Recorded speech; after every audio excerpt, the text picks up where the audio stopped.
অতে অজু করো, আতে আজান শোনো, এই কথা শুনে তিনি ফেড আপ হয়ে গেলেন। কি হচ্ছে দেশে?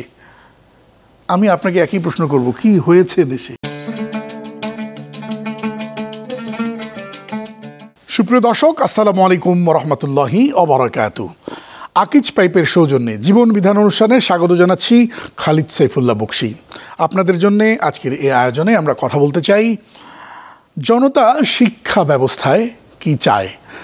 আর এই বিষয়ে কথা বলবার জন্য স্টুডিওতে আছেন বিশিষ্ট আলেম দ্বীন, বিশিষ্ট ইসলামিক স্কলার, তারবিয়া এডুকেশন নেটওয়ার্কের সম্মানিত চেয়ারম্যান জনাব প্রফেসর মাওলানা মুখতার আহমেদ। স্বাগত আপনাকে। আসসালামু আলাইকুম। ওয়ালাইকুম আসসালাম রহমতুল্লাহ বারাকাতুহু।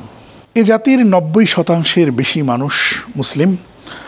আজানের সুরেই আমাদের ঘুম ভাঙে, সালাম দিয়েই কথা হয় শুরু, টেলিফোনে কিংবা সামনাসামনি। এই জাতি জান্নাত জাহান্নাম সবই বিশ্বাস করে, কিন্তু এই পুরো জাতির শিক্ষা ব্যবস্থা কখনো পাশ্চাত্য প্রভাবিত অথবা বন্ধু দেশ প্রভাবিত। জনতাই বা কী চায়, ইসলাম বা কী চায়, আমরা কী চাই, সরকারই বা কী চায়? বিসমিল্লাহ সালাতু ওয়াসসালামু আলা রাসূলিল্লাহ বাদ। প্রথমত হচ্ছে যে আমরা বলতে চাই একটি জাতি কতটা উন্নত হবে তা নির্ভর করে তার শিক্ষা ব্যবস্থাটা কতটা উন্নত, কতটা পরিশীলিত এবং কতটা অর্গানাইজড। আপনি পৃথিবীর তাবৎ সভ্যতার দিকে যদি তাকান, মানে মানব ইতিহাসের শুরু থেকে শুরু করে আজ পর্যন্ত তারাই সবচেয়ে বেশি এগিয়ে আছে সকল দিক থেকে। সেটা যদি আমরা রাজনীতির কথা বলি, সেটা যদি অর্থনীতির কথাবার্তা বলি, সেটা যদি সমাজের ব্যবস্থাপনার কথা বলি, স্থিতিশীলতার কথা বলি, ভালো মানুষের কথা বলি, তাহলে সব জায়গায় আপনি দেখবেন যে শিক্ষা যারা এগিয়ে আছে। আচ্ছা, মুসলিমরা যদি বলি প্রায় 1200-1250 বছর গোটা পৃথিবী নিয়ন্ত্রণ করেছে। এডুকেশনে তাদের কাছাকাছি কারা এসেছে? কেউ না। এই ইউরোপেও যদি আমরা আজকের যে এডুকেশনের বিপ্লব দেখতে পাই, এটা তো মুসলমানদের সেই স্পেনে অথবা তৎকালীন মুসলিমদের আন্দালুসিয়ার কথা বলছি, কর্ডোভা অথবা ইত্যাদি জায়গায় যে তাদের যে শিক্ষালয় যেগুলো ছিল, শিক্ষার যে সিস্টেম ছিল, সেখান থেকে মূলত আজকের এই ইউরোপের এই শিক্ষা ব্যবস্থার যে উন্নতি আমরা দেখতে পাই। ইসলাম মানুষের জন্য জ্ঞান অর্জনকে ফরজ করে দিয়েছে। পৃথিবীর কোনো সভ্যতাই সকল মানুষের জন্য জ্ঞান অর্জনকে ফরজ বা বাধ্যতামূলক করে না, কেউ করে না, আধুনিক যুগও করে না। তো সেখানে এমন একটি অবস্থা বা এমন এক ধরনের ইনজাংশন আমাদের থাকার পরেও আবার এখানে এত ভাগ মানুষ মুসলিম, যেটি আপনি বললেন যে ইসলামের প্রতি বা দ্বীনের প্রতি আমাদের এরকম ভালোবাসা আছে, সেখানে শিক্ষা ব্যবস্থা ডেভেলপ করবে এটা ভাবাই যায় না, এটা চিন্তাই করা যায় না। আমরা শিক্ষা ব্যবস্থার মধ্যে যে জিনিসটা খুব দুঃখজনক যে আমাদের দেশে বহুমুখী শিক্ষা ব্যবস্থা। আপনি জানেন যে মাদ্রাসা শিক্ষার মধ্যে দুইটা প্রধানত ভাগ, একটা কওমি মাদ্রাসা, একটা আলিয়া মাদ্রাসা। আবার আপনি দেখবেন কিন্ডারগার্টেন একমুখী চলছে, আবার দেখবেন ইংলিশ মিডিয়াম, ইংলিশ ভার্সন অথবা সাধারণ শিক্ষা ব্যবস্থাটা যেটা যাচ্ছে। মানে সেই জায়গাগুলোতে যেগুলোতে একটা মেলবন্ধন তৈরি করার কি কোনো উদ্যোগ? এক্স্যাক্টলি। আমি এই জায়গাটাকে যদি বলি, মানে সাধারণ বাংলায় বলতে হলে একটা হজবরল অবস্থা অথবা যদি একটা জগা খিচুড়ি একটা শিক্ষা ব্যবস্থা তৈরি হয়েছে। মূল প্রবলেমটা হলো যারা রাষ্ট্র পরিচালনা করেছে তাদের কাছে কোনো দর্শন ছিল না, অথবা তারা সত্যিকার অর্থে রাষ্ট্রকে তারা মানে একটা জায়গায়, শিক্ষার একটা জায়গায় তারা নিয়ে যাবে, এইটা তারা কখনো ভাবে নাই। যারা দীর্ঘদিন পর্যন্ত, কমপক্ষে যদি গত 15, 16, 17 বছরের কথা বলি, তারা এই জায়গাটা সেভাবে ভাবেনি। এর আগে তো আমরা অনেক ধরনের উত্তরণ এখানে হয়েছে, 71, তারপরে হচ্ছে ধরুন আপনি 75, এরপরে 79, এরপরে ধরুন আপনি প্রায় 90-এর কথা বলছি, 96, মানে অনেকগুলো, আবার 2008, অনেকগুলো ট্রানজিশনের মধ্যে আমরা গেছি এবং সর্বশেষ আমরা জুলাইয়ের কথা বলছি 2024। এই যে অনেকগুলো এই রাজনৈতিক পরিক্রমায় যুদ্ধ, স্বার্থ, দলাদলি, অভ্যুত্থান, এগুলি তো হলো। আমাদের বাচ্চা তো, আমাদের প্রজন্ম তো, আমাদের শিক্ষার জায়গাটা কি শিক্ষার দর্শনটা তৈরি করবে কে? দর্শনটা দেয় কারা? দেয় তো যারা রাষ্ট্র পরিচালনা করে তারা। আমি আপনি দিতে পারছি না।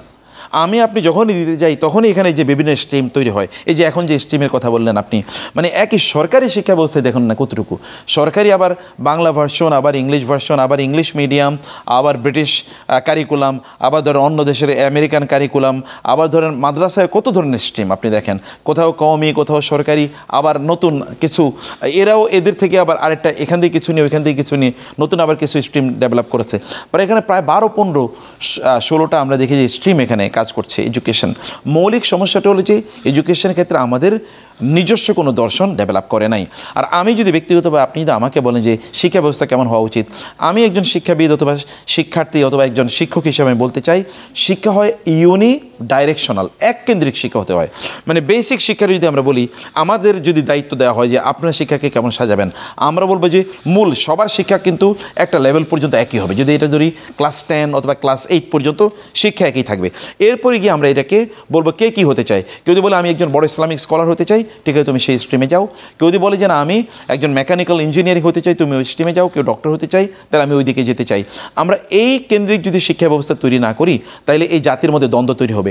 আমাদের সমাজে দ্বন্দ্বের একটা কারণ আছে। যেমন আমি মাদ্রাসায় পড়েছি, আমার এক ধরনের মানসিকতা ডেভেলপ করেছে। আবার যে ধরুন একটা নন গভর্নমেন্ট মাদ্রাসায় পড়েছে, তার আরেকটা মানসিকতা ডেভেলপ করেছে। যে ধরনের স্কুলে পড়েছে সে এক ধরনের মানসিকতা ডেভেলপ করেছে। ইংলিশ মিডিয়ামে যে পড়েছে তার অন্যরকম মানসিকতা ডেভেলপ করেছে। একটা সমাজ যদি শিক্ষাই মানুষকে এতগুলো বিভাগে বা এতগুলো ভাগে বিভক্ত করে, আপনি কিভাবে জাতির ঐক্যটা তৈরি হবে? কখনোই হবে না। একটা বিরতি নিয়ে আসতে চাই। দর্শক, আকিজ পাইপের সৌজন্যে দেখছেন জীবন বিধান। আজ আমরা কথা বলছি জনতা শিক্ষা ব্যবস্থায় কি চায়। দেখতে চাইলে সাথেই থাকুন। সাথে থাকবার জন্য অসংখ্য ধন্যবাদ। দর্শক দেখছেন আকিজ পাইপের সৌজন্যে জীবন বিধান। কথা বলছি জনতা শিক্ষা ব্যবস্থায় কি চায়। শেখ, বিরতির আগে আপনার কাছে নানা বিষয় নিয়ে প্রশ্ন করেছিলাম। এখন যে বিষয়টা আমি জানতে চাই, আমরা দেখেছি বাংলাদেশের খুব বুদ্ধিজীবীরা মাঝে মাঝে এরকম বই দেখাতেন যে অতে অজু করো, আতে আজান শোনো। এই কথা শুনে তিনি ফেড আপ হয়ে গেলেন। কি হচ্ছে দেশে? আমি আপনাকে একই প্রশ্ন করব, কি হয়েছে দেশে? এগুলো খুবই দুর্ভাগ্যজনক যে তারা একটা এজেন্ডা নিয়ে, যারা এই সকল কথাবার্তাগুলো বলেছে তারা একটা এজেন্ডা নিয়ে মূলত তারা কাজ করেছে। তারা অতে অজগর শেখানোকে তারা মনে করেছে যে এটা অনেক বড় কাজ তারা করে ফেলেছে। কিন্তু অতে অজু অথবা যদি বলি শরিয়াতে আল্লাহ কেন হবে, শরিয়াতে অন্য কোনো কিছু হলে তাদের ভালো লাগতো। এরা মৌলিকভাবে এরা মানুষকে দিন অথবা যদি ধর্মের কথাবার্তা বলি, নৈতিকতার কথা বলি, মূল্যবোধের কথা বলি, এগুলো থেকে বের করে নিয়ে এসে এরা তাদের টিম তারা মাঠে পারে ডিম, তাদের খাড়া দুটো শিং, এই জাতীয় কোনো প্রাণী পৃথিবীতে আছে কিনা কিন্তু এটা নিয়ে কোনো কথা না। এরকম মিথ্যাচার অথবা এরকম অলিক কথাবার্তায় অথবা যদি মানে এটা জনি ইয়েস পাপা ওপেন, মানে eating sugar no papa open your mouth, তারপরে সে হেসে দিয়েছে। পুরো জিনিসটা ছিল একটা মিথ্যাচার। একটা ছোটো বাচ্চাকে মিথ্যা শেখাচ্ছি, তুমি কি মানে চকলেট খাচ্ছ? না চকলেট খাচ্ছি না। মুখ হা করো তো, হ্যাঁ হেসে দিয়েছে। ছোটোবেলায় কিন্তু আমরা মিথ্যা শেখালাম তাকে। এগুলোকে তার সেলিব্রেট করেছে, অ্যাপ্রুভ করেছে, কনফার্ম করেছে, এগুলোকে প্রমোট করেছে। যেখানে নৈতিকতা শেখানো হবে, আমরা ছোটোবেলায় শিখেছি যে মানে যে বড়োদেরকে শ্রদ্ধা করতে হবে, সম্মান করতে হবে, মাতাকে সম্মান করতে হবে, এরকম আমরা নৈতিক আদর্শ লিপিতে শিখেছি না? এগুলো কোনো কিছুই থাকবে না। এখন নতুন মিথ্যাচার এগুলো দিয়ে তাদের শিক্ষা ব্যবস্থা তৈরি হবে, এগুলোকে তারা প্রমোট করেছে। মৌলিকভাবে আসলে দর্শনই ছিল না। দর্শন না থাকার কারণে যার মনে এসেছে সে সেটাই করেছে। আপনি বাংলা সাহিত্য যদি আপনি দেখেন, বাংলা সাহিত্যের ভিতরে একেবারে সংস্কৃত অথবা ভিন্ন একটি ধর্মের যত কিচ্ছা কাহিনী দিয়ে ভরপুর, একেবারে খুবই দুর্ভাগ্যজনক। অতএব মূল এজেন্ডা কে ছিল? এদের আসলে যুদ্ধ ছিল ইসলামের বিরুদ্ধে। অতএব মূলত কাজ করেছে ইসলামোফোবিয়া, যে ইসলাম যেন কোনোভাবে প্রমোটেড না হয়। ইসলাম প্রমোটেড হতে পারে তাদের কোনো ইন্টারেস্ট ছিল, সেই ইন্টারেস্টগুলো কোনোভাবে হয়তো বা মানে ক্ষতিগ্রস্ত হবে বা সেগুলো কোনো কম্প্রোমাইজ হয়ে যাবে, এই কারণে তারা এই এজেন্ডাগুলো বাস্তবায়ন করেছে। আমাদের মৌলিক যে বক্তব্য রাষ্ট্রের প্রতি অথবা মানুষের, আমরা যদি রাষ্ট্রের কথা যদি আপনারা নাও বলি, তাহলে আমরা বলবো যে আপনারা যারা সন্তানের বাবা মা, আপনাদের সন্তানদেরকে আপনারা বেসিক্যালি একটা সার্টেন লেভেল পর্যন্ত আপনার মৌলিক জিনিসগুলো পড়ান, যেন ও এককেন্দ্রিক না হয়ে যায়, কেবল এটা জানে ওইটা জানে না, এর জন্য না হয়। যারা মাদ্রাসায় পড়ে তাদেরকে বলবো যে তাদেরকে বিজ্ঞান শেখান, তাদেরকে ম্যাথ অঙ্ক তাদেরকে শেখান। আমাদের মুসলিম স্কলাররা তারা কি একই সাথে তারা ম্যাথমেটিশিয়ান ছিলেন না, তারা কি সায়েন্টিস্ট ছিলেন না, তারা কি ফিলসফার ছিলেন না, তারা কি পয়েট কবি ছিলেন না, তারা কি সাহিত্যিক ছিলেন না, এবং তারা কি মুফাসসির ছিলেন না? আপনি মাদ্রাসা শিক্ষার কথা যেহেতু বললেন, আমি আপনাকে কওমি মাদ্রাসায় একটু ফোকাস করতে বলবো। প্রথমত কওমি মাদ্রাসা শিক্ষা ব্যবস্থায় অনেক অনেক সুন্দর সুন্দর বিষয় আছে, আল্লাহ পরকাল জানবার জন্যে, তাকওয়া সহ আমাদের সত্যিকারের মুসলমান হওয়ার জন্যে। কিন্তু বিপুল পরিমাণ জনগোষ্ঠী এখন কওমি মাদ্রাসার মাধ্যমে তৈরি হচ্ছে। সেখানে কিন্তু শিক্ষকরা খুব ভালো করে, আমি সবার কথা বলছি না, বলে খবরদার কওমিতেই থাকতে হবে, আলিয়াতে যাওয়া যাবে না, অথবা ইমান নষ্ট করা যাবে না, মুফতি হতে হবে, এরপরে শেষ, আল্লাহই রিজিকের ব্যবস্থা করবে। এই মেন্টালিটিও কিন্তু তৈরি করে দেওয়া হচ্ছে। তাহলে এই বিশাল জনগোষ্ঠী পরে যাবে কোথায়? না, এই জায়গাটা একটা বড়, মানে আমরা কিছু বলি একটা মিওপেক এক ধরনের চিন্তা। মানে এখন আমরা কওমি মাদ্রাসায় যে কথাটা বলি এবং অন রেকর্ডে আমরা বলছি, তা হলো যে মানে এটার ইতিহাসটা কি, যখন ব্রিটিশরা আমাদের এই দেশের এডুকেশন সিস্টেমটিকে হলো ধ্বংস করে দিল। মুসলমানদের যে এডুকেশন, মানে ব্রিটিশদের আগমনের আগে আমাদের যে এডুকেশন সিস্টেমটা ছিল সেখানে আমরা ফিরে যাই কমপক্ষে। সেটা তো একটা কমপ্রিহেনসিভ এবং পারফেক্ট এডুকেশন সিস্টেম ছিল। সেখানে একাধারে কোরআন পড়তো, হাদিস পড়তো, বিজ্ঞান পড়তো, ভূগোল পড়তো, ম্যাথমেটিক্স পড়তো, সব পড়তো, মানে মাদ্রাসার ছাত্ররা বলছি। তাহলে আমাদের এরা কেন সেখানে ফিরে যাবে না? যখন ব্রিটিশরা আসলো আমাদের এডুকেশন সিস্টেমগুলো ধ্বংস করে দিল, আমাদের মসজিদ মাদ্রাসাগুলো ওরা বন্ধ করে দিল, তখন একদল আলেম তৈরি করা দরকার ছিল যারা কমপক্ষে মসজিদগুলো মাদ্রাসাগুলো পরিচালনা করতে পারবে অথবা মানুষকে দিন শেখাতে পারবে। দুনিয়ার প্রয়োজন ছিল না, দুনিয়া অন্যরা অনেক কমপক্ষে মানুষের দিন শিখুক। সেই সময় তো এখন নাই, এখন তো ব্রিটিশরা নাই, এখন তো আমরাই রাষ্ট্র পরিচালনা করছি। এটা এক নম্বর কথা। দুই নম্বর কথা, কেবল কি আপনি মসজিদে ইমামতি করবেন? আপনি কেবল মাদ্রাসায় চালাবেন? রাষ্ট্রকে আপনার পরিচালনা করা লাগবে না? রাষ্ট্র পরিচালনা অর্গানগুলোতে কি দিনদার লোকরা যাওয়া লাগবে না? অবশ্যই যাওয়া লাগবে। তাহলে ওই জায়গায় আপনি কেবল বলবেন রাষ্ট্রে দুর্বৃত্তায়ন হচ্ছে, রাষ্ট্রে খারাপ লোকেরা রাষ্ট্র পরিচালনা করছে, তা আপনি ভালো জায়গায় আসবেন না কেন? আপনার কি সে স্বপ্ন দেখতে হবে না?